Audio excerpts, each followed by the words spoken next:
¿Alguna vez te has preguntado por qué Sega y sus consolas fracasaron? ¿Por qué siendo rival para Nintendo no tuvieron éxito? ¿Y por qué Sony y PlayStation siendo novatos triunfaron más que Sega?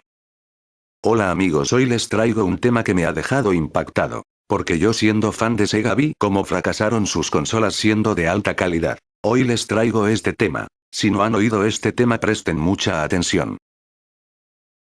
Todos sabemos que Sega era una compañía independiente, pero con su fracaso se volvió dependiente. De Sony, de Nintendo hasta de Microsoft. Comencemos. Como todos sabemos, Sega empezó en los videojuegos mucho antes de la Master System. Brevemente diré que hacían diferentes tipos de máquinas ya en los 60, 70, incluso para el ejército de los Estados Unidos, y ya tenía alguna consola anterior como la SG, 1000 y el SC, 3000, en el campo de recreativas también le fue muy bien durante sus inicios. En plena expansión y con un gran capital en sus espaldas, decidieron invertir fuerte para competir en los hogares y enfrentarse a Nintendo y su NES/Famicom. De ahí nació Master System, Sega Mark III en Japón primer modelo, luego pasó a llamarse Master System con el chip FM de sonido incluido, pero en principio tras una serie de errores, mala distribución, precio o catálogo, poco o nada pudo hacer a mediados de los 80 en el mercado. Años después la rebautizó, haciendo un diseño más infantil, y apostando por un catálogo más fuerte, pasándose a llamar a finales de los 80 como Master System 2, modelo que triunfó en Europa, un poquito en los Estados Unidos, y sobre todo Brasil. En Japón nunca se comercializó.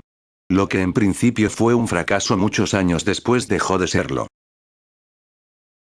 Al mismo tiempo Sega saca su primera consola doméstica de 16 bits, cercana a la potencia de su placa recreativa System, 16 algo menos potente pero más barata. Hasta día de hoy es la consola de mayor éxito de Sega en su historia, su época dorada que coincidió con el renacer de Master System 2, y posteriormente su comercialización de su consola portátil Game Gear. A principios de los 90s Sega vivía una época dorada, siendo una de las empresas más importantes del sector recreativo del mundo, una consola de 16 bits con un futuro prometedor, su versión portátil muy sofisticada, y su versión económica pero no menos divertida consola de 8 bits Master System 2. Así finalmente Sega dominaba casi por completo el mercado de los videojuegos, grandes exclusivas, producciones propias, y consolas de calidad. Llegados hasta aquí, uno se plantea cómo pudo Sega perder mercado hasta casi su total desaparición. Justamente a partir de aquí, Sega empezó con el desarrollo de Mega CD, una consola propia de 16 bits bastante potente que disponía de lector de CD, pero que se necesitaba obligatoriamente de la Mega Drive para hacer uso de ella. Esto hacía que fuera un aparato caro que no todo el mundo podía darse el gusto, unos 120 euros en Mega Drive más 120 euros en Mega, un catálogo reducido de juegos, y la propia Mega Drive que dificultaba la programación para este accesorio.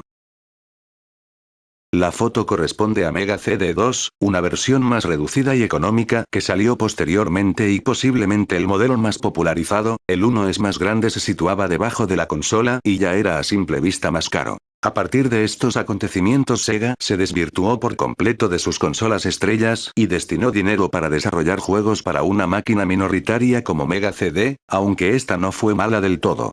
Master System, Game Gear, y Mega Drive se pudieron ver afectadas ya que de no existir Mega CD, Sega hubiera destinado más recursos para sus consolas ya instaladas y que funcionaban bien. De todas formas coincidió con la Super Nintendo, la consola 16 bits de Nintendo, y eso dificultaba aún más el éxito de juegos para las consolas de Sega, pues si algo caracterizaba a Nintendo de la época, NES y Super Nintendo, el gran catálogo de juegos y recursos que tenía para desarrollar juegos de un éxito aún mayor que los de Sega. Por otra parte la Game Boy vendió bastante más que la Game Gear. De pasar una época plenamente dorada, con el Mega CD en el mercado Sega empezó a decaer. Más adelante salió 32X, un nuevo accesorio / consola que volvió a necesitar de la Mega Drive para funcionar, que se suponía valdría como puente entre las consolas de 16 bits y 32 bits antes de la Sega Saturn. Incluso se rumoreó que esta haría compatible los juegos de Saturn en Mega Drive, teniendo Mega CD y 32X en Mega Drive.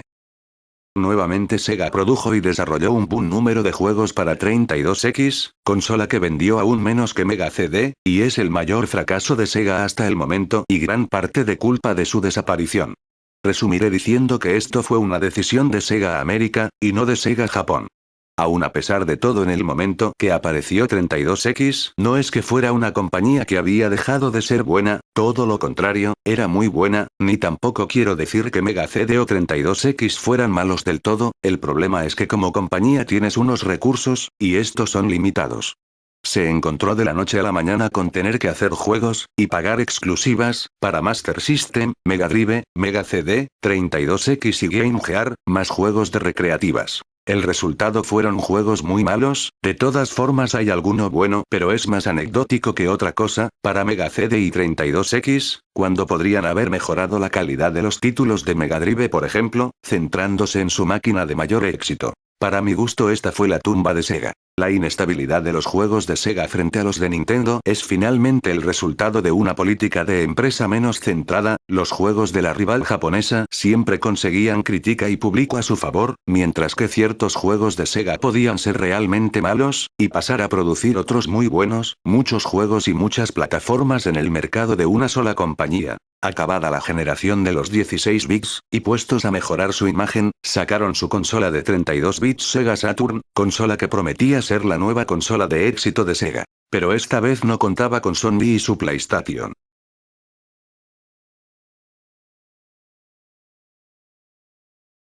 Nos encontramos a Sega tocada por culpa de los fracasos y promesas incumplidas con Mega CD y 32X, clientes desconfiados hacia la marca y unos juegos mediocres en algunos casos. Además Saturn siendo una consola fantástica, no pudo hacer frente a Sony y su Play, con unos gráficos más pulidos, mejor calidad de vídeos, transparencias y facilidad de programación frente a la Saturn. Y como fan de Sega puedo añadir que el catálogo de Sega en Saturn me pareció insuficiente frente a los juegos de Play. No digo que fueran malos, de hecho considero que Sega Saturn tiene juegos de culto. Demasiados arcades simples como Virtua Cop 2, House of the Dead, o juegos de carreras como Daytona USA Championship Circuit Edition, Sega Touring Car, Sega Rally, Max XTT, demasiados juegos de lucha Virtua Fighter Remix, Virtua Fighter Kids, Last Bronx, Fighting Vipers, Fighters Megamix, y sobre todo falta de juegos que salían para PlayStation, o no sacar un juego de Sonic a la altura de la Saturn fue decisivo.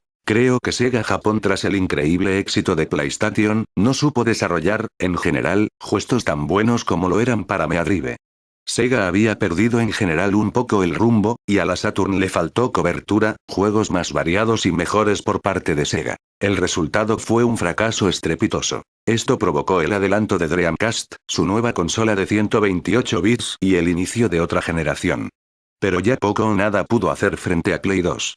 Dreamcast en su corta vida, unos 2 años, fue una gran consola a pesar de ser un fracaso similar a la Saturn, ambas por los 10 millones de consolas vendidas, y parece que intentó arreglar el problema de catálogo e hizo un esfuerzo mayor que en Saturn para sacar juegos destinados a diferentes públicos, como Jet Set Radio, Space Channel 5, Choo Choo Rocket, Skies of Arcadia, Echo, los aclamados Sonic's Adventures 1 y 2 y uno de los mejores juegos de Sega como Shenmue 1 y 2, entre otros, según mi experiencia, gustos aparte, creo que los juegos de Dreamcast fueron mejores en calidad y Sega se esforzó mucho en mejorar su imagen.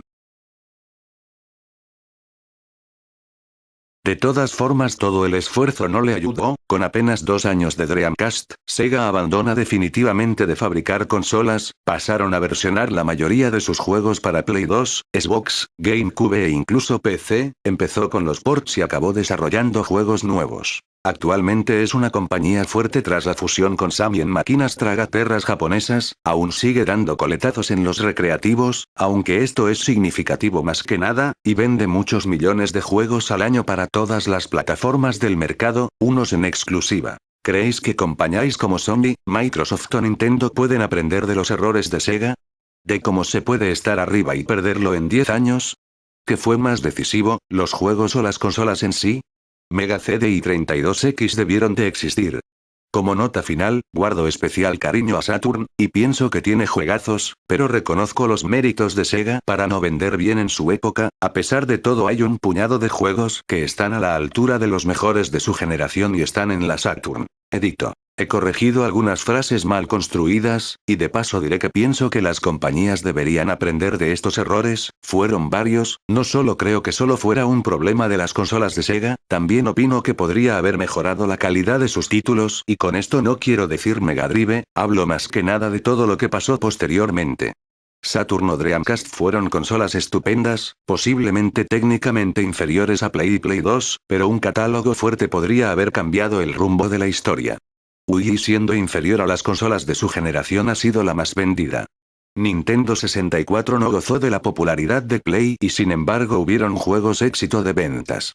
Definitivamente pienso que son los juegos la gran baza, y Sega no supo adaptarse a las 32 bits, no tiene un Sonic exclusivo de Saturn, y muchas versiones de recreativa que sinceramente no pueden llegar a competir con otros juegos de su época. Y por supuesto, fracasos como Mega CD y 32X máquinas sin sentido, o la dificultad de programación, o una Dreamcast que nació muerta tienen mucho de culpa. En mi opinión, Sega fracasó debido a una durísima competencia a la que ya no podía seguirle el ritmo, pero aún con sus fallos más flagrantes, todo lo relacionado con Sega CD y expansiones de MD, fue una compañía que siempre apostó por la calidad y el mimo, siempre luchando por sacarse las castañas del fuego y dándolo todo por sus usuarios. Dreamcast es la muerte más dulce que puede imaginar cualquiera para una First, llegados a ese punto. Esto me deja en la conclusión que fue una de las mejores compañías, pero de todo su esfuerzo no pudo alcanzar la luz. Bueno amigos, gracias por ver mi video, no se olviden de comentar, suscribirse, hasta la próxima. Y le mando un saludo a mi amigo Vladimir, o como yo le digo, Vivaldi, jajaja. Hasta la próxima.